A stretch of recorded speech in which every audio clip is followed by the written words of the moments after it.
हाँ, पाकिस्तान तहरीक इंसाफ ने कल जो होने वाले इंतखाबात थे मुल्क भर में, तो पाकिस्तान तहरीक इंसाफ के आज़ाद उम्मीदवारों ने NA और PP से भारी अक्सरियत में जो है वो अपनी सीटें अपने नाम की। अब जो मसला है गवर्नमेंट बनाने का है, वफाक, मरकज़ और सूबे में गवर्नमेंट किसकी होगी, और इसी हवाले से चेयरमैन जो पाकिस्तान तहरीक इंसाफ हैं अभी जो रिसेंटली अपॉइंट हुए हैं, उनकी जानब से बैरिस्टर गौहर की जानब से कहा गया कि हम पंजाब, KPK और इसी तरह मरकज़ में गवर्नमेंट बनाएंगे। क्या वो मरकज़ में गवर्नमेंट बनाने के काबिल हैं? क्या बना सकते हैं? क्या पंजाब में गवर्नमेंट बनाने के काबिल हैं? क्या उनकी इतनी मेजॉरिटी है? KPK में बात करें वहाँ तो ऑलरेडी है, इसी में बात करेंगे। अब्दुल रहमान मौजूद है। अब्दुल रहमान साहब, नो डाउट कि अभी तक जो 92 सीटें सामने आई हैं इंडिपेंडेंट उम्मीदवारों की कौमी असम्बली के लिए, पंजाब में भी इनकी मेजॉरिटी है। आप क्या समझते हैं कि मरकज़ में बैरिस्टर गौहर ने क्या हम गवर्नमेंट बना सकते हैं? क्या ये पंजाब और मरकज़ में गवर्नमेंट बनाने के काबिल हैं? क्या बना सकते हैं? और अगर इत्तेहाद हुआ तो किस पार्टी के साथ होगा?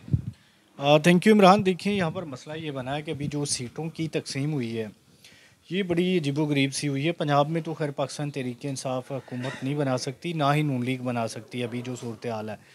इसी तरह से मरकज़ के हवाले से बात करें तो मरकज़ में कोई भी पार्टी पाकिस्तान पीपल्स पार्टी की कंसेंट के बगैर हुकूमत बनाने की पोजीशन में नहीं है। कोalition गवर्नमेंट बनेगी, चाहे वो मरकज़ है चाहे पंजाब है। सिर्फ KPK में मैंडेट जो है वो तकसीम शुदा नहीं है, मुकम्मल मैंडेट है पाकिस्तान तहरीक इंसाफ के पास।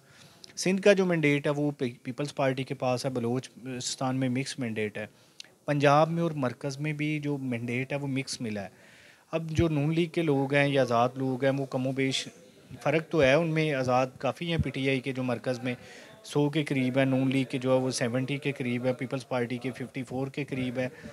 तो अब मसला ये बना हुआ है कि यहाँ पर जो गोल्डन नंबर्स चाहिए 166 का, या कह लें कि यहाँ पर जो 133 का जो बगैर रिज़र्व सीटों के डाले हुए हैं, तो इन सीटों के किसी के पास भी नहीं है। जो भी पाकिस्तान पीपल्स पार्टी को साथ मिलाएगा वो लाजमन जो है हुकूमत बनाने की पोजीशन में आ जाएगा। अभी रिज़र्व सीटें भी इनको मिलनी है, फार्म 49 भी तैयार हो रहे हैं, तो उसके बाद जो है रिज़र्व सीटें मिल जाएगी। लेकिन ज़रूरी है कि पाकिस्तान तहरीक इंसाफ किसी भी पार्टी में शामिल हो, जब तक पार्टी का टैग नहीं लगेगा तब तक उन्हें रिज़र्व सीटें नहीं मिलेगी। मजलिस वहदतुल मुस्लिमीन के साथ भी बात चल रही है, शायद उनकी पार्टी में शामिल हो जाएं। ताहम अभी तक जो है वो कोई ऐसी इतलात आई नहीं है, जिस वजह से हम ये नहीं कह सकते कि यहाँ पर रिज़र्व सीटों का क्या बनेगा। अगर सर अब्दुल रहमान साहब 3 दिन के अंदर ये अनाउंस नहीं करते अपना इत्तेहाद किसी भी पार्टी के साथ, तो ये आज़ाद ही कंसिडर होंगे और इनका फिर क्या नई हिकमत अमली होगी?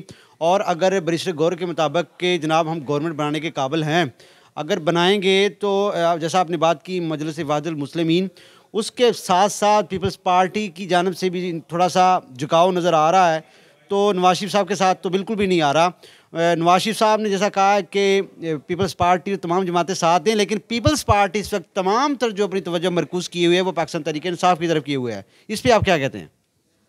देखिए जी, बिलावल भुट्टो वज़ीर आज़म बनना चाहते हैं, आसफ़ अली ज़रदारी उन्हें प्राइम मिनिस्टर बनाना चाहते हैं, तो वो कोशिश में हर्ज भी नहीं है। फिर उन्हें जो 54 के करीब सीटें मिली हैं, 55 भी हो सकती हैं, कम ज़्यादा भी हो सकती हैं, अराउंड इतनी मिली हैं, तो ये बड़े इंटरेस्टिंग फिगर्स हैं कि अब उनके बगैर जो है वो हुकूमत बनाना मुमकिन नहीं रहा, उनको लिए बगैर हुकूमत नहीं बन सकती।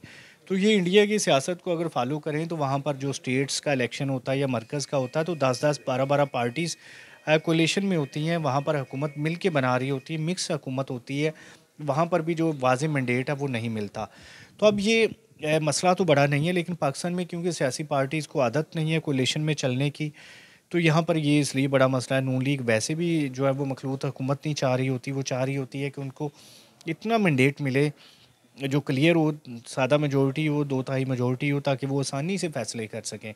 तो अब उनके लिए ये बड़ा मुश्किल हो जाएगा चलना।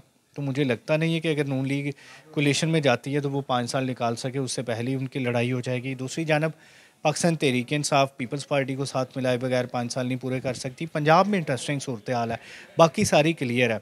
जिसके पास पंजाब जाएगा लाजमन मरकज़ भी उसके पास जाएगा। तो ये अब दोनों जमातों की कोशिशें होंगी, ये 1 से 2 दिन में वाज़ेह हो जाएगा कि पाकिस्तान पीपल्स पार्टी किस करवट बैठती है। अगर यहाँ पर PTI के लोग मान जाते हैं बिलावल भुट्टो को वज़ीर आज़म बनाने में, तो पीपल्स पार्टी लाजमन PTI के साथ जाएगी।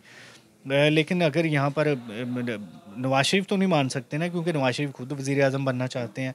तो ये अब बड़ी जो है वो इंटरेस्टिंग सूरत हाल है, 1 से 2 दिन में क्लियर हो जाएगी। बहुत शुक्रिया जी। अडयाला जेल में मूवमेंट कल से काफ़ी बेहतर जो है वो तेज़ हो चुकी हैं।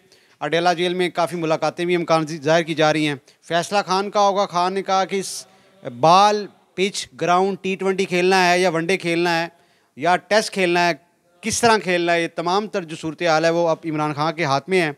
और सूरत हाल तो ये है कि खान साहब जिसको चाहेंगे वही PM अनाउंस होगा। ज़ाहिर है इंडिपेंडेंट उम्मीदवार इस वक्त मेजोरिटी में है, तो काया पलट भी सकती है, और जिसके पास पंजाब होगा डेफिनेटली वो तो फिर गोल्डन नंबर्स का माहिर होगा।